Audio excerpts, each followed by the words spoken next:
Good everyone. I hope you guys have an amazing day. So usually I do this every year, kind of a discussion just to see where the market is. Is it worth getting into Salesforce? In a specific year.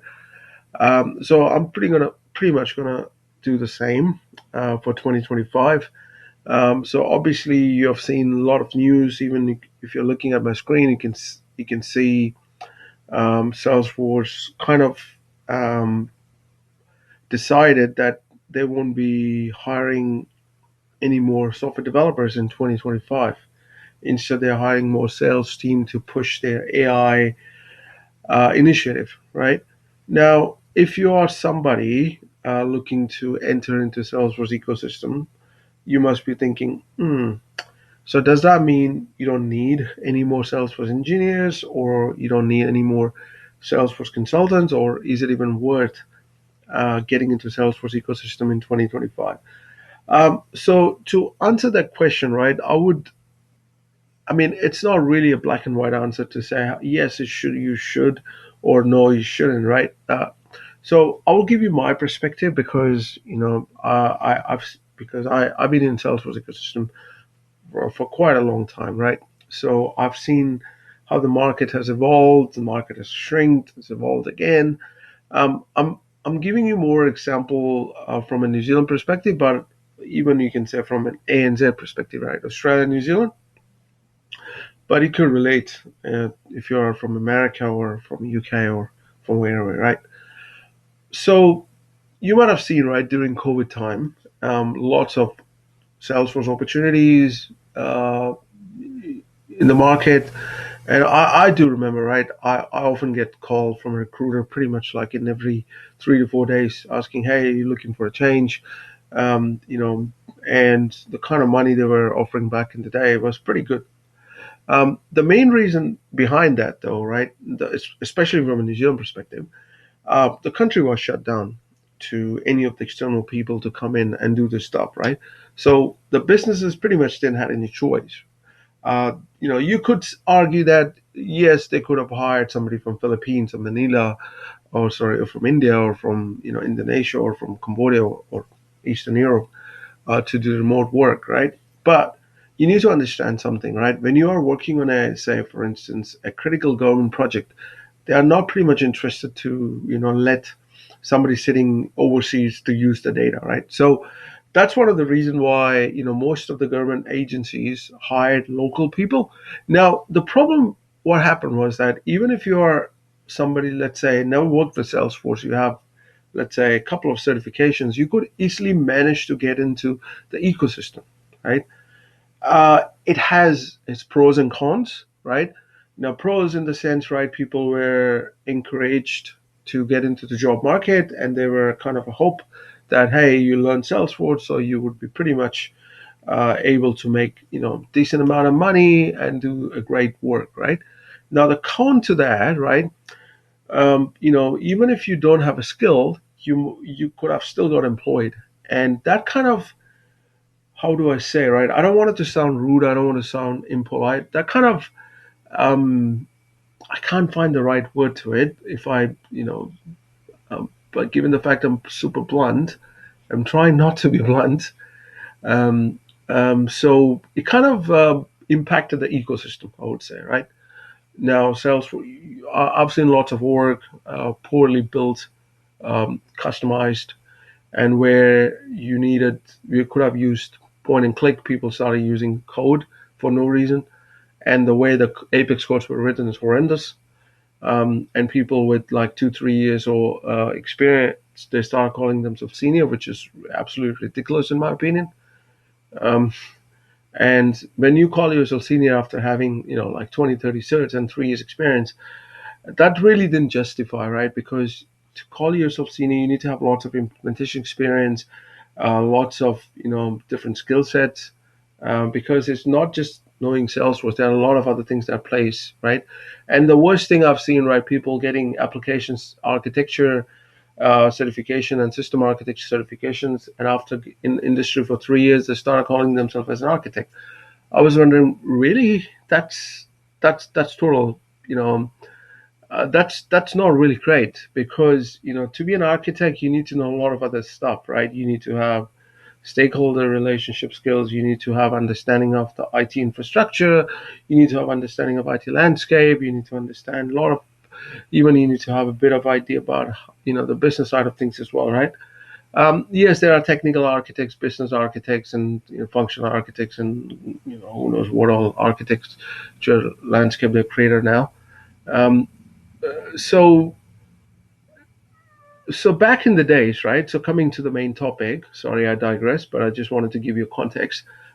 It was a great opportunity, and I would have said, sure, get in, right? No problem, because it's easy to find a job. But in 2025, it's not the case.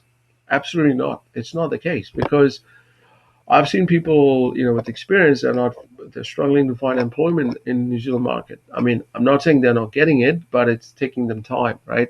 Before, if you're a contractor or if you're an architect, if you're a developer, you could end up in finding another opportunity within a week. Now it's taking them a month, at least 2 months, sometimes 3 months, right?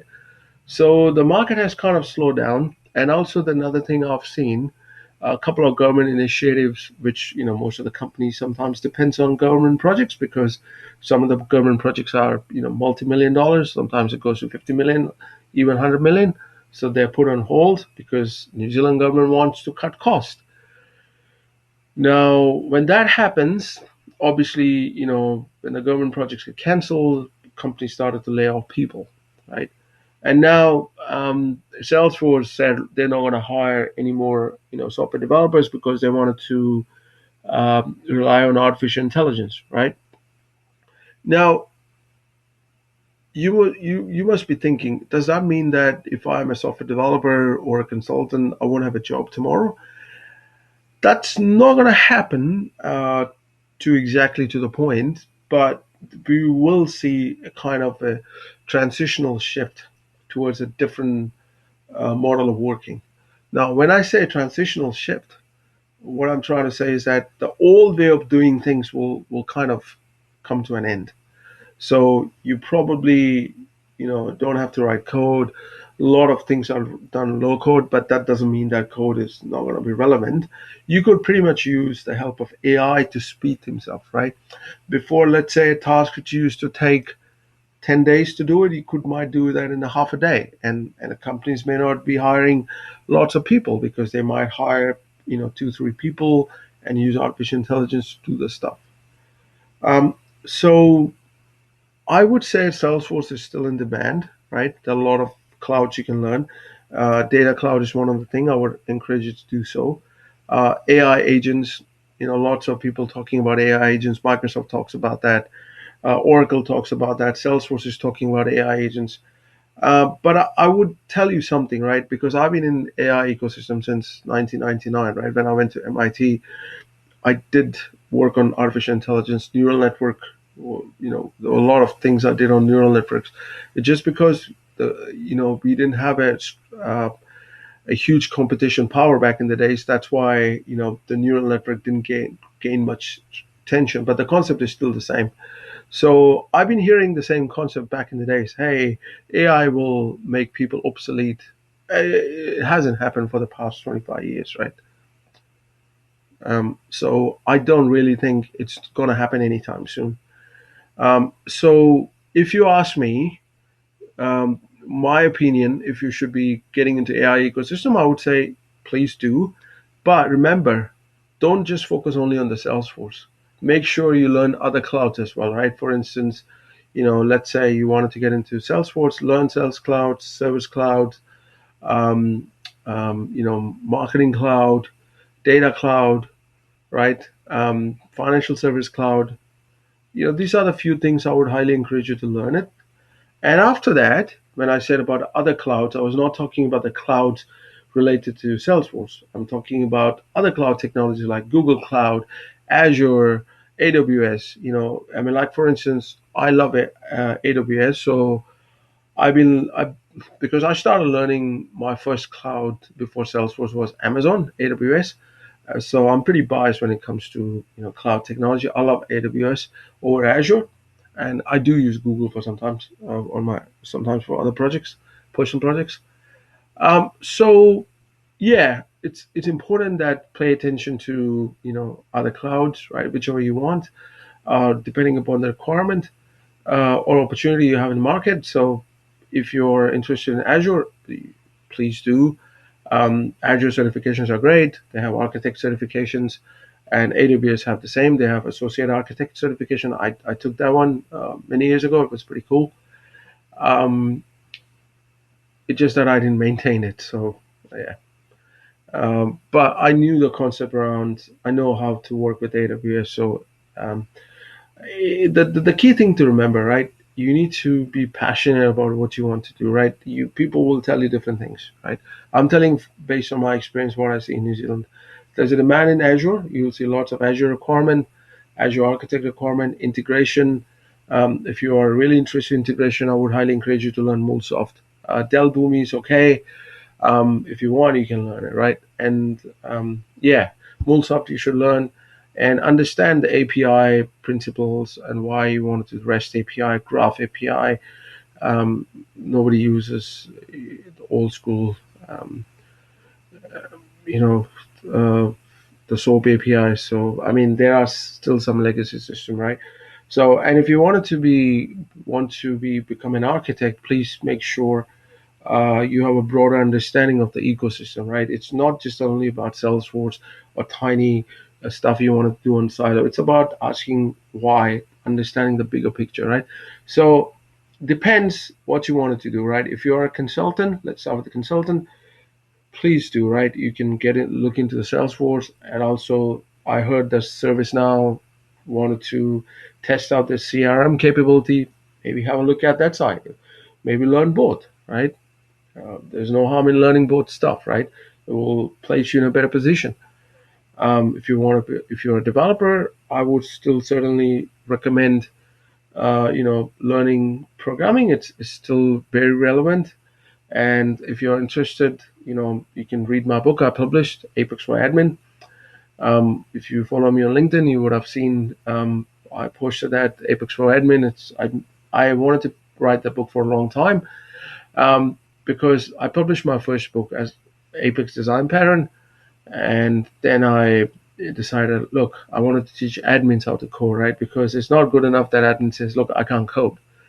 So I made sure that I explained everything in a very simple way, like for instance, I explained using a person perspective who's an admin who loves to who loves to bake cookies. So I try to explain coding through that perspective, right? So, I mean, you will really enjoy it. I really enjoy writing it. So, um, and if you wanted to be an architect, obviously architecture skills are transferable skills. You're an integration architect, technical architect, right? Enterprise architect. Your skills are transferable. It's just another technology, right? Because when you enter into architecture, right, technology doesn't really matter which technology you use, right? What matters is why you're trying to do something, right? And what business problem you're trying to solve. And you're trying to bridge the gap between a business and technology, irrespective of the tech stack you use. So since we are talking about Salesforce, yes, you could be a Salesforce architect, but just by taking certifications won't make you an architect, right? That's my honest opinion. You need to understand the best practices out there. Talk to people who are architects, right? Like I've been in architecture for a long time, so I can advise you some of the things you can do in Salesforce architecture ecosystem if you're interested. So yeah, I mean, so in nutshell, right? So I understand I've spoken about different things, right? But in nutshell, it's my perspective. If you don't get carried away with the AI hype, thinking, oh, AI will, take over job. Open AI promoting their stuff because they wanted to sell their services. Think about that, right? A business will always talk good things about things. Like, say, for instance, if a business who is into artificial intelligence, what they're going to tell you, hey, it's going to do a lot of things. You're going to automate you because they want to sell the service, right?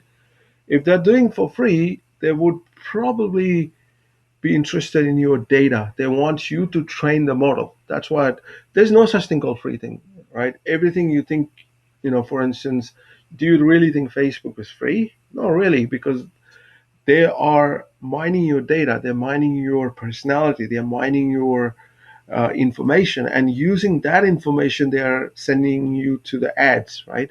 So Facebook sold people data, a few years ago, like decade, 8, 9 years ago.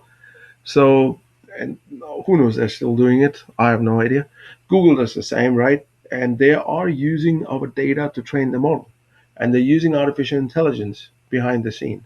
So, like I said, there's no such thing called free things, right? It They make it sound like it's free, but it's not really free, right? If you know what I mean. The same goes with any other tech stack, right?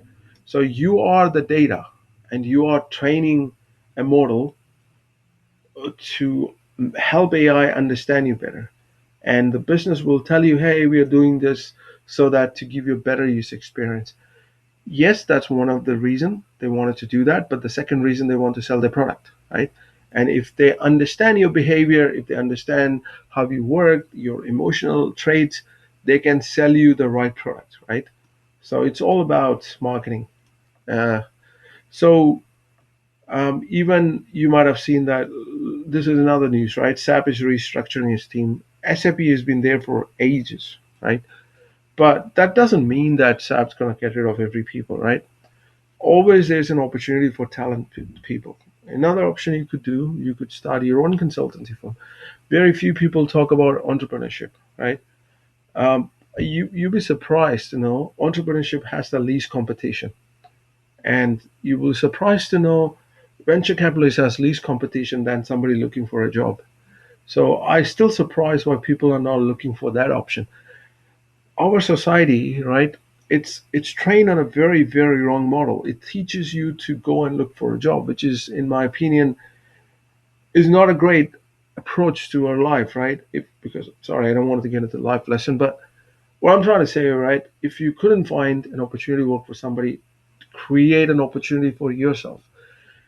I know it's difficult to do that, but what is easy in life, anyways, right? If it's easy, anybody could do that, right? So that's something.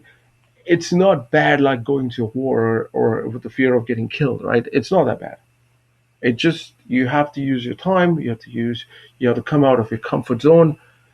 Try building something which you're passionate about, which you think it's going to help you first, and then others, right? Then look for investment, and that's how your journey starts, right? So give it a try. 2025, who knows, maybe a great opportunity for you to be an entrepreneur in Salesforce ecosystem, right? I've seen lots of Salesforce architects becoming an entrepreneur, teaching Salesforce. Look, I teach people Salesforce, right? I have my own business. I teach people Salesforce. I do make money out of it. There's no harm in acknowledging it, right? So it's a great opportunity for me, right? Because I turned my knowledge into my entrepreneurship. So, yep. So, my sincere advice, if you wanted to get into Salesforce, please do, but please do not narrow yourself just to the Salesforce ecosystem. Follow the trend, get into other clouds as well. Bring in, if you're an AWS guy or Azure guy, having a Salesforce under your belt will be an added advantage. That's what I believe. So, that's being said, hope you guys have an amazing Thursday. Adios.